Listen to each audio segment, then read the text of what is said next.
होळी आणि होळिका दहन सर्वात आधी पाकिस्तानमध्ये झालं होतं. ते कसं या बघूया.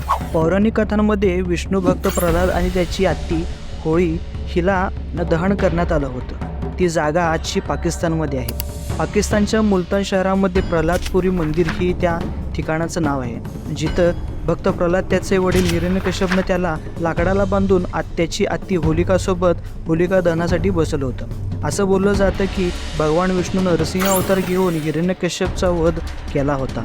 तिथेच प्रल्हादपुरी मंदिर बनवलं गेलं होतं. हेच कारण आहे की आज शतकं गेली तरी पाकिस्तानमध्ये 2 दिवस होळीचं दहन आणि 9 दिवस होळी खेळली जाते.